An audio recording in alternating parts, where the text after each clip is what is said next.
Welcome into another bonus question here on Hockey Inside Out. With Kane and Gooley being out for the next while here, which young Habs defenseman has stepped up and really impressed you guys of late? Justin Barron for me. Here's, again, 21-year-old kid. They set him down, stuck with what he needed to do to improve his game. Once he got called up, I think that he's made the adjustments. He's been able to show that he's capable of play at the NHL level. Great skater, he's got a great shot, good poise. A lot of positives in what I've seen since he's been back.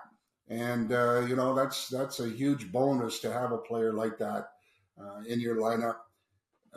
Very, very mobile, and I really like his ability to jump into the play offensively and create stuff offensively. So the future is really bright for this young man. I think that he's going to be a good one, and he's a great asset to have on the hockey team so far. Yeah, I've really liked Justin Barron as well. I'll go with Arber Xhekaj, though. I think this guy just continues to impress. I know he's had a rough couple of games in terms of pucks going in behind him against the Senators here, but I look at the advancements that he's made in his game, and oftentimes while other players are struggling, he just continues to tick in the right direction, right? He's a little bit better with his stick than he was earlier in the season. He's not necessarily chasing guys behind the net all the time now and going out of position to make hits. He's picking his spots to show his physicality. He's not fighting every game. The man has one minor penalty since Christmas.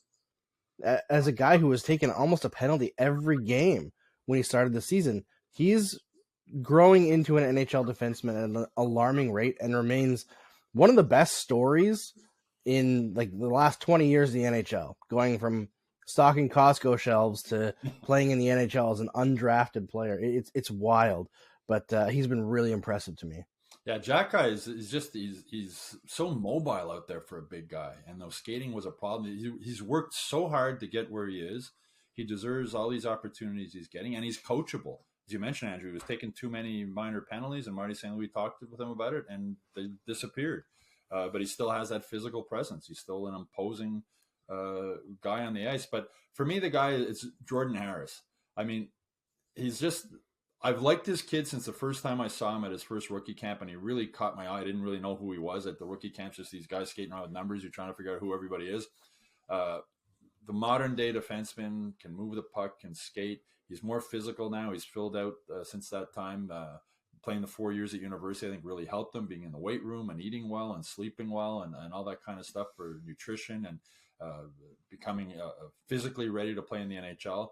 He's also one of the nicest kids I've ever met in my life. I mean, he's just such a good kid. And I remember back before training camp when Rob Ramage was speaking with us about the prospects, and he said if Jordan Harris wanted to run for president of the United States, he'd probably win. And he sort of chuckled at the time. But the more you get to know the kid, he might be right. He's really a pleasure to be around. He's polite. He's nice. He's really smart. And on the ice too, he's just a really smart kid. He's playing over 18 minutes a game. He's only -6 on a team that hasn't been a great team, but I think he's really going to blossom into a really, really good defenseman. And with him and Goulet, as you mentioned, Xhekaj also coming along, and the other guy is Kovacevic. I mean, what a waiver pickup that was by Kent Hughes. I mean, he's really turned into a good NHL defenseman. He's a plus defenseman on the Canadiens.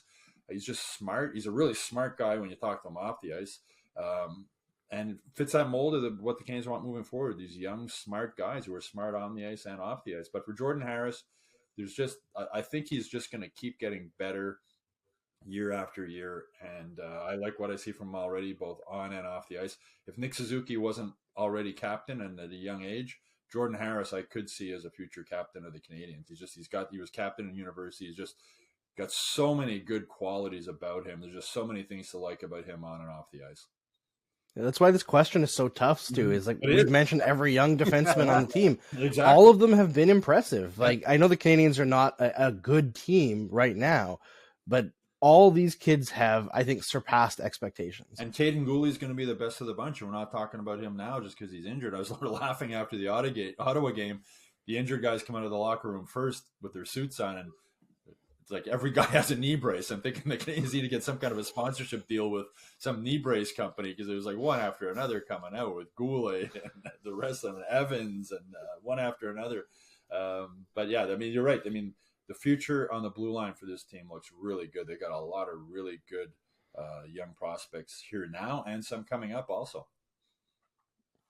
And when was the last time really we spoke about, wow, look at all of these names back there in the blue line, this guy, that guy, and you know, a multiple group of them that are quite capable of getting the job done. And it's been a long time since you've been able to, you know, name 5 or 6 guys that are like doing the job with, you know, potential to become even better. So what a great position to be in. And we all know that it all starts with the intelligence of the defense. And, you know, if you got that, you got a chance to win. We mentioned the 4 names, Goulet, Xhekaj, Harris, and Barron. In 2 years' time, gentlemen, is this our quartet, our core 4, that's going to patrol the back line for the Habs for the next 5 to 10 years, however long they're going to be as Hab players? I don't think those are going to be the top 4 because there's this guy named Lane Hutson who's going to force his way into the conversation.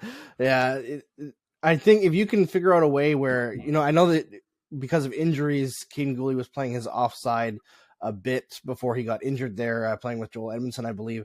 But if you could get him to excel on his offside and play him with Lane Hutson, that's a top pairing that I think a lot of NHL teams would be very, very envious of. Lane Hutson, who right now is currently outproducing guys in the NCAA like Cale Makar, Quinn Hughes. He's blowing their rookie numbers away. So just to put in context what kind of player Lane Hutson is, that's the potential that we're looking at. And one of the biggest problems with the Canadiens for a long time has been their power play. And one of the reasons their power play is so bad is they don't have a real quarterback at the point on the power play. And that's exactly what Lane Hutson is. He's the guy who can fill that quarterback spot on the power play. Incredibly offensively gifted defenseman. So as you're saying, there's the young defensemen that are here now and the ones coming up, like Lane Hutson. There's a lot for Canadiens fans to be excited about with the blue line moving forward. Great position to be in, to have that much talent and depth back there on the blue line, and, you know, moving some pieces around to complement each other in pairings is going to be exciting to see moving forward, and nothing but positive news on that front. You just need to hope, Rick, that they don't start sliding on the ice, right? You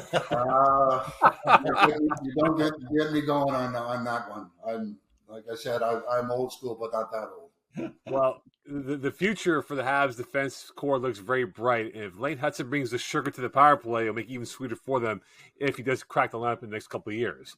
That'll do for this bonus episode of Hockey Inside Out. Don't forget to submit your questions and comments, and we look forward to conversing about that in a future episode.